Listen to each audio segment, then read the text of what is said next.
Bilan 2022, projection, bonne façon de préparer l'année. C'est le sujet de cette vidéo aujourd'hui.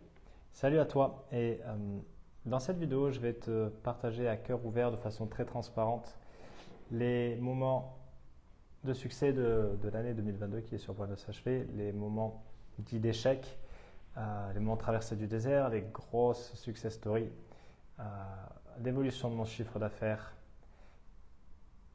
qu'est-ce qui me bloque aujourd'hui et comment j'anticipe la suite. L'idée ici, alors peut-être qu'en ce moment même tu fais toi aussi ton bilan et il y a mille et une façons de faire son bilan de fin d'année avec des questions profondes sur le… je peux que te recommander d'y aller en mode être, faire et avoir de façon à garder, on va dire, la bonne façon, entre guillemets, la bonne façon de poser tes intentions d'abord et vraiment mettre au centre ce qui est important pour toi. C'est très bateau, mais vraiment toujours aller questionner vraiment cette vision. Je ne parle pas de grande vision ok, c'est vraiment toi, ta vision, comment tu te projettes sous 3 ans, par exemple. Tu vois, c'est vraiment important. Et c'est quelque chose qui m'a fait défaut là récemment. Un petit trouble de la vision sans lunettes sur le fait de, ok, comment on se projette en famille sur les 3 prochaines années. Et j'ai eu un moment de crispation sur ça il y a quelques semaines, parce que là, pour l'instant, on est aux Émirats. Est-ce qu'on va continuer à y rester ad vitam aeternam? Non, c'est une certitude. Combien de temps on s'y projette encore? Ça reste à définir. Mais on sent les deux qu'une nouvelle page va bientôt s'écrire. Et c'est ok d'avoir des moments de contraction, des moments de tension, parce que tout changement amène de la résistance, tout changement amène de la friction. Et c'est normal, parce que ce qui t'a amené à un endroit, que ce soit business, que ce soit perso, que ce soit sur n'importe quoi, est exactement ce qui va te limiter pour aller à un autre niveau. Et il s'agit de simplifier cette nouvelle complexité. Et ça, c'est une des conditions du flow et c'est intéressant d'avoir cette approche-là. Et donc, là, qu'est-ce qui a fonctionné pour moi cette année? Qu'est-ce qui a fonctionné? C'est quand je prends d'où sont venus tous mes clients. Ils viennent d'un peu partout, mais en tout cas, ils viennent de la publicité, trafic payant. Alors, j'en ai lancé cette année, mais ça fait un fiasco. C'est-à-dire que c'est des clients que j'ai acquis l'année dernière sur du trafic payant qui ont re-signé. Ça, c'est une bonne chose. Ils viennent de relations que j'ai pu tisser via un programme sur lequel je participais avant. Ils viennent de mon groupe Facebook, ils viennent de la stratégie organique, ils viennent de la recommandation. Et s'il y a un gros point commun entre eux, c'est qu'ils viennent d'une relation longue durée. Et force est de constater que pour moi, je dis pour moi, d'autres fonctionnent très bien sur boum, direct, coup de foudre presque quelque part. Et hop, je deviens client ou en tout cas je deviens un gros fan. Ça marche, force est de constater qu'avec moi ça marche moins et que ce qui fonctionne et ce que j'aime établir aussi, c'est des relations longue durée. C'est pas pour dire que c'est bien ou que c'est mieux, c'est juste que c'est ma façon de fonctionner et je vois que c'est comme ça que la grande majorité de mes clients me choisissent. C'est avec ça. Et ça, c'est accouplé avec aussi de la régularité. Et plutôt que de l'intensité où ça va être le feu ardent pendant un moment et après ça va doucement s'éteindre, je choisis la régularité. Et je la choisis consciemment, mais je la choisis aussi parce que c'est ma façon de fonctionner. Ça, c'est ce qui a fonctionné chez moi. C'est le fait de poser des actions régulières, constantes, sans jamais vraiment charger la mule ni trop faire. De toute façon, je vais vous en parler après. Mais parce que de toute façon, j'ai pris un retour de bâton, mais parce que c'est la façon que j'aime bien, c'est une façon que j'aime de concevoir le développement de mon activité. Et avec le bémol aussi que ça a ses propres limites. Il y a toujours les inconvénients des qualités et les qualités des inconvénients. C'est toujours une question de polarité quelque part. Et ce qui a fonctionné, c'est également d'écouter mes cycles. être OK, complètement OK, par exemple, avec le fait que l'été, ce que je savais déjà, mais que je ne voulais pas accepter, l'été, j'ai envie de rien foutre. Ou pas grand-chose en tout cas. C'est ce que j'ai fait cet été en rentrant chez nous dans les Landes.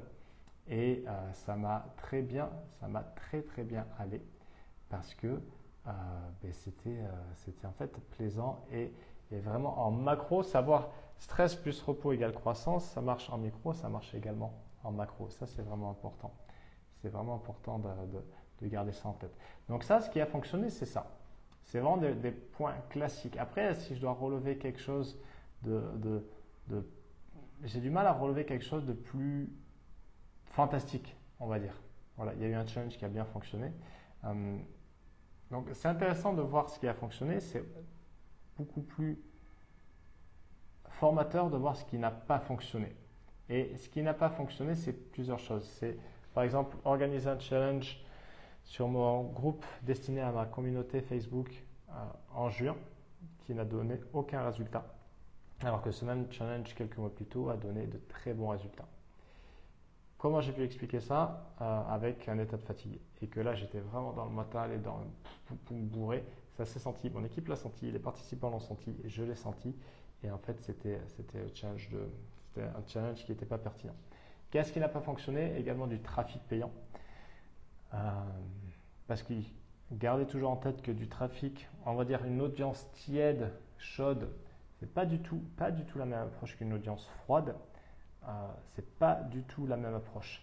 Et autant j'avais très bien fonctionné en 2020 sur du trafic payant, autant depuis je n'arrive plus en tout cas jusqu'à présent, je n'ai plus trouvé la clé pour avoir des campagnes intéressantes et me créer des opportunités de vente. Parce que c'est tout l'intérêt de faire du trafic payant, c'est d'acheter des leads.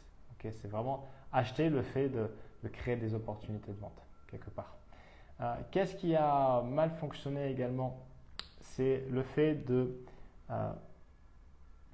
accepter des clients. Je pense à une en particulier qui ne correspondait pas du tout aux critères que moi je choisis. Parce que faut pas oublier que les clients nous choisissent, mais que nous aussi on choisit les clients. Et ça, cette règle importante, je l'ai oubliée au moment d'accepter une personne qui pourtant était régulière dans les échanges, qui était régulière sur les lives Facebook que je peux donner et qui en fait ça s'est pas du tout bien passé. Et chose intéressante, ça s'est passé à cette période même où j'étais en train d'aller explorer cette zone chez moi et d'aller vraiment tester cette affirmation de soi. Et ça, le hasard fait bien les choses si on croit au hasard, mais je ne crois pas au hasard. Je crois plutôt qu'il y a des tests, des mises à l'épreuve, des challenges et voir si on est en mesure de les surmonter, de les outrepasser quelque part. Et si ce n'est pas le cas, l'univers monte le son et nous remet le challenge dans la gueule d'une façon différente, mais en tout cas, ça reviendra. Donc ça, c'est une autre chose qui n'a pas fonctionné. Donc vraiment, ce que j'en retire, c'est que ces épreuves-là, elles sont, encore une fois, c'est cliché, mais elles sont vraiment faites pour nous faire grandir, pour nous faire évoluer et pour vraiment nous apporter une autre paire de lunettes, une autre vision par rapport à ça et par rapport à ce que nous, on a besoin d'apprendre et pas d'apprendre dans la tête, mais de conscientiser et d'incarner. Okay, et la transformation, elle passe vraiment par là. Encore une fois, la transformation, elle passe avec de la friction, de la résistance, parce que c'est normal, parce que de la même façon que quand les dents poussent chez le petit, ça peut faire très mal. Quand nous, on se transforme, on alchimise ça à l'intérieur, on peut le sentir aussi physiquement et c'est douloureux, mais c'est pour le mieux, c'est que pour le mieux derrière. Voilà, autre chose aussi, un moment down, c'est le fait d'avoir laissé mon pouvoir personnel à l'extérieur. Et ça m'a coûté. Ça m'a coûté, c'est le côté victime qui est ressorti chez moi. Là encore, c'était un moment où je travaillais, entre autres ça, de façon personnelle, le côté victime, le monde est injuste. Donc là, c'est les petites voix de merde et le mental qui s'en est donné à cœur joie. Le monde est injuste, le monde est dangereux, etc., etc.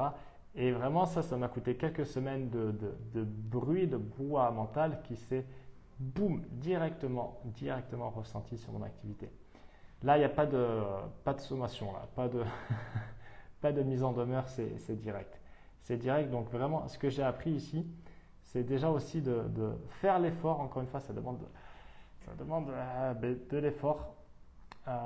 Faire l'effort de quitter déjà des habitudes néfastes, comme par exemple le zoner, et des habitudes vraiment, vu que c'est par habitude, on n'en a pas forcément conscience, mais des habitudes mises bout à bout sur une journée, ça peut coûter vraiment cher en termes de focus, en termes d'intention, en termes d'énergie, en termes de bruit mental. Et je sais que j'ai encore du boulot à faire sur ça, mais c'est un progrès. Et vraiment, ce que tu peux garder de ce point-là, c'est challenge tes habitudes, challenge ton quotidien. Pas pour envoyer tout valser, mais pour vraiment aller progresser, ne serait-ce que d'1% sur OK, qu'est-ce que je peux faire, qu'est-ce que je peux. Et souvent, il ne s'agit pas d'ajouter, mais de supprimer. Qu'est-ce que je peux supprimer, qu'est-ce que je peux élaguer pour faire que mon quotidien soit plus focus et plus cohérent et plus congruent avec ce qui est important pour moi, à savoir mes valeurs hautes.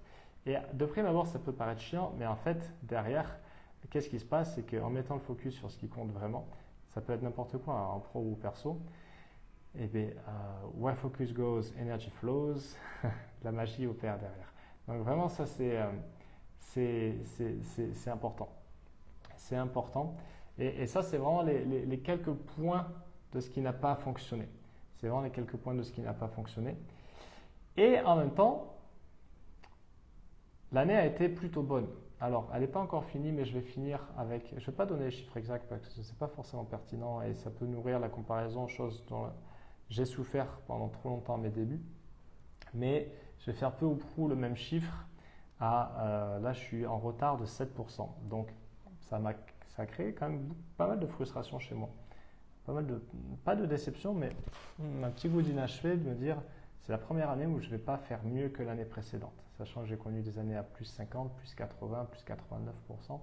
Là, bon, forcément, plus on fait, plus ça devient challengeant de faire mieux. Mais ça n'empêche qu'il y a une diminution de chiffre d'affaires de l'ordre de 7%. Le CA en soi, c'est une chose. C'est bien de dire, ben voilà, j'ai fait X ou j'ai progressé de Y. Mais en soi, ça ne veut pas dire grand-chose, okay? Parce que ce qui est important, c'est vraiment à la fin, qu'est-ce qui reste? Parce que si c'est pour avoir, bon là en l'occurrence sur la stratégie organique, c'est presque du tout bénéf. Ça dépend aussi de tes frais, ça dépend aussi de si tu as une équipe qui t'entoure, des outils que tu utilises, etc. Mais par exemple, des personnes qui se vantent de faire plusieurs millions, mais qui ont un coût d'acquisition par client très élevé, à la fin, si c'est pour que 80% passent en charge, divers et variés, est-ce que ça vaut le coup? À part, à quoi ça sert à part nourrir l'ego d'avoir fait par exemple le million ou plus de 2 millions ou X, Y, ok. À voir. Donc, le CA, c'est une chose, je t'ai dit, il était en légère baisse de 7%. La marge, elle, est identique. Elle est un peu moins élevée. Donc, il y a à la fois une diminution du chiffre d'affaires et il y a une légère augmentation des charges. Donc, je vais attendre de finir mes comptes bien comme il faut pour voir où ça se passe et justement comment équilibrer tout ça et pour faire en sorte que l'année prochaine, on vise plus de CA, mais surtout on vise plus de croissance. Donc là, c'est plus de rentabilité. Bon, ça joue à vraiment pas grand-chose. C'est peu ou prou, je fais la même année. Peu ou prou. En tout cas, sur des KPI, on va dire externes, des Key Performance Indicators, sur des indicateurs externes. Les indicateurs internes, il y a eu un changement énorme. Beaucoup plus d'assises, beaucoup plus de prestance, en tout cas que je sens. J'ai pu reprendre le sport. J'ai rencontré des super personnes. Ça, c'est vraiment chouette. Et j'ai réussi à me débarrasser de certaines casseroles qui puent. Donc ça, c'est important. C'est important parce que, voilà, on compare, on cherche… Le point de référence, c'est souvent le chiffre d'affaires pour une entreprise. Et c'est OK, mais ce n'est pas que celui-là. Parce qu'à la tête de l'entreprise, surtout quand on est à notre compte ou qu'on a juste une petite équipe, ce qui fait la diff, c'est aussi la qualité de vie, en fait. Au bout du bout, il n'y a que ça qui compte. En famille, en couple, avec soi-même, avec son temps perso. Et là, force est de constater encore une fois que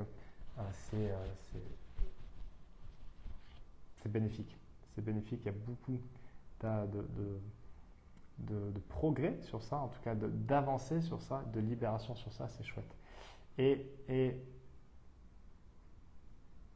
tu vois, je regardais aussi mes clients parce que j'aime, même quand j'ai terminé avec eux, j'aime suivre leurs avancées, leur contenu, voir. J'ai senti beaucoup de prestance, beaucoup plus d'épaisseur chez certains et certaines. Et certains m'ont partagé avoir fait du x2, voire du x3. En tout cas, des augmentations conséquentes de chiffre d'affaires et surtout en regagnant plus de souveraineté et d'authenticité. Authenticité dans sa définition et dans son étymologie qui répond par sa propre autorité. Et ça, c'est hyper intéressant parce que au final, plus de sens dans son activité, plus de libération, plus d'action juste, plus de parcimonie égale plus d'avancée, de légèreté et de croissance. Et ça, c'est chouette. Je me dis que quelque part, c'est là où on est bon, c'est que quand quand la personne qui nous fait confiance, ça fait 80% du boulot et nous, on arrive sur les 20%. Et il suffit pas il n'y a pas besoin de tout révolutionner, juste de revoir quelques points. Et vraiment d'ajouter cette notion de flow à chaque étape de l'entreprise. Comment ajouter plus de flow, de flux, de fluidité sur la partie livraison, sur la partie admin, sur la partie vente, etc. Et des petits bouts comme ça, la preuve en est aussi avec une cliente actuellement, en fait, elle va littéralement se libérer presque 2 fois plus de temps. 2 fois plus de temps, c'est énorme. C'est vraiment énorme. Et ça, c'est chouette, sans impacter son CA. Je trouve ça vraiment, vraiment, vraiment dingue. Et elle est là, toute cette notion de flow. Vraiment. Et d'ailleurs, je suis en train donc, j'ai lu le bouquin qui traite de l'aspect, on va dire, psychologique du flow de Csikszentmihalyi, du livre éponyme Flow. Et là, je suis en train de lire un bouquin qui s'appelle Nature in Design, qui évoque donc le design dans la nature, qui évoque notamment et qui dédie un chapitre complet sur cette notion de flow que je suis en train de lire, et qui dit qui part du principe que la notion de flow, en fait, le seul objectif de tout ce qui est vivant quelque part, que ce soit minéral, végétal, humain, animal, c'est de supprimer la friction et d'aller vers toujours plus de fluidité, de mouvement, en fait, quelque part. Et quelque part, c'est le principe d'évolution aussi, tu vois. Quand tu vois des raies, des guépards, ou même des animaux moins gracieux, l'humain, un éléphant, a priori, c'est toujours l'évolution, c'est le fait d'aller vers plus de perfection, dans le sens où il n'y a plus rien à enlever et on va toujours vers plus de fluidité, plus de mouvement, plus d'organisation quelque part, moins de friction. Et vraiment, pour une même, c'est ce dont il parle, pour une même quantité d'énergie consommée, d'aller plus loin. Et ça, c'est hyper intéressant parce que quand tu vois par exemple une raie, c'est magnifique quand tu vois les oiseaux et c'est pour ça que les ingénieurs s'inspirent de la nature pour avancer dans l'aéronautique, dans n'importe quoi en fait. Tu vois, quand tu vois des araignées tisser leur toile, c'est incroyable. En fait, il n'y a rien à supprimer et ça revient vraiment à cette citation de Picasso que la perfection n'est pas quand il y a quelque chose à ajouter, mais quand il n'y a plus rien à supprimer. Et vraiment, ça, toute proportion gardée, c'est vraiment ce que tu veux viser dans ton activité avec cette notion de flow. C'est voilà, qu'est-ce qu'il y a à enlever, qu'est-ce qu'il y a à garder et à perfectionner vers cette notion d'excellence. Et vraiment, ça, c'est important. C'est important et je te souhaite vraiment d'aller vers ça, parce que ça va aussi calmer le mental, d'arriver avec plus de légèreté, d'être centré plus sur ses forces, plus sur ce qui est naturel et plus vraiment pour laisser aller, enlever le bruit en fait, enlever le bruit. Une de notre missions dans l'accompagnement qu'on propose, c'est d'enlever du bruit. Parce qu'aujourd'hui, il y a trop de bruit. Il y a certainement trop de bruit dans ton activité. Il y en a encore un peu trop dans la mienne. Et c'est vraiment ça. Et pour aller chercher l'étape suivante. Et tu vois, ce que je voulais te dire aussi, c'est que ce qui m'a permis, là c'est en gros c'est la deuxième année que je fais au même CA. Ce qui m'a permis d'arriver à cette situation-là avec une petite équipe en étant très bien organisé, structuré en interne, ça s'est fait quand voilà, mon petit est arrivé et que j'ai voulu augmenter et donc j'ai mis tout ça en place et il y a eu de la friction parce que j'ai changé de modèle, j'ai changé de façon aussi de fonctionner, façon d'être, façon de me considérer, façon de prendre ma place, donc d'être faire avoir et ça m'a amené les résultats que j'ai eus. Là, je sens que j'arrive à un moment où si je veux aller plus loin, il va s'agir de revoir aussi ce modèle-là. Il va s'agir aussi de revoir en fait, parce que ce qui t'amène à un niveau est exactement ce qui t'empêche d'aller au niveau suivant. C'est exactement ça. C'est exactement ça. Ça se retrouve dans le sport, ça se retrouve partout en fait. Ça se retrouve vraiment partout. Et donc là, l'idée pour moi, ça va être, là je suis en train de finaliser la stratégie, déjà l'intention sur l'année, la stratégie sur le premier trimestre, et voir, mettre en place, brique par brique, ce qui va m'amener sur l'étape suivante. Voilà, sans que ça me coûte. Je sais qu'il va y avoir de la friction, je sais qu'il va y avoir de la résistance, je sais qu'il va y avoir forcément une période où il va y avoir plus de charge de travail, mais c'est pour mieux appréhender ça et ensuite pour vraiment changer de modèle quelque part et de façon à encore une fois, simplifier le complexe. Parce que je vais prendre d'autres stratégies, d'autres outils, d'autres tout. Et donc, c'est pour ça que c'est important aussi d'avoir vraiment un plan d'action pour pas se sentir submergé. Mais il s'agit d'accepter ça aussi. D'accepter qu'il va forcément y avoir de la friction. Ça ne veut pas dire que je vais me retrouver noyé.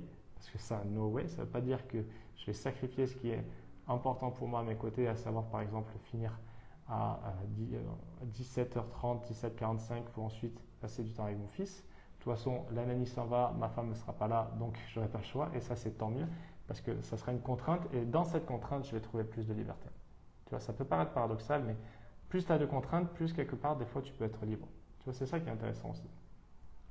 Et c'est ce qu'expliquait quelqu'un qui faisait des briefs aussi. Je crois que c'est David Bryce qui disait ça, que plus il avait de contraintes sur un brief, il a géré notamment beaucoup de campagnes, un ancien pubard, beaucoup de campagnes publicitaires. Et il aimait avoir beaucoup de contraintes parce que justement, boum, ça nourrissait sa créativité. Ça, c'est intéressant. Et c'est pareil quelque part pour ton activité, tu vois. Donc ça va être ça. Mais garde vraiment ça en tête que ce qui t'a amené à un niveau est exactement ce qui va t'empêcher d'aller au niveau suivant. Donc après, au-delà des outils, au-delà des stratégies, ça va être aussi la paire de lunettes, ça va être aussi la vision, ça va être aussi ce que tu souhaites incarner et vraiment de prendre les décisions maintenant avec la personne que tu seras, via la personne que tu seras dans un an. Ok. La personne dans un an, quelle décision elle prend aujourd'hui? Ça, c'est une question puissante. Voilà, je te souhaite de bien poser tout ça. J'espère que cette vidéo va t'aider à poser des intentions, à voir aussi, faire le bilan de façon plus juste si tu es trop sévère, si tu peux être trop sévère envers toi-même, parce que si tu regardes de façon en arrière ton année et que tu juges ce que tu n'as pas réussi et qu'il y a de la honte, il y a du rejet dessus, ça va se cristalliser de façon et ça va créer de la tension. Va peut-être aller chercher les bénéfices. Tu vois, par exemple, moi, mon challenge sur lequel j'avais mis beaucoup d'énergie en juin et qui m'a apporté zéro, même pas un appel, en fait, qu'est-ce que j'en retire? C'est que j'aurais dû m'écouter et ne pas le faire parce que, effectivement, j'étais fatigué et de la vraie, pas cramé, hein, mais c'était pas juste en fait. Qu'est-ce que ça m'a permis derrière? De vraiment conscientiser ça et de valider que mi-juillet et tout août, je ne fous pas grand-chose. Et je l'ai fait et ça a très peu impacté mon chiffre d'affaires, tu vois. Donc vraiment, va voir les avantages que ce que tu perçois comme un échec t'aura apporté in fine, parce que c'est là que se trouve vraiment une des clés pour te libérer de ces contractions, de ces tensions que tu peux avoir sur la perception des polarités. Voilà, je te laisse avec ça. Dis-moi en commentaire ce que tu retiens de ça. Et j'en profite pour te souhaiter de très belles fêtes. Et je te dis à l'année prochaine. Salut!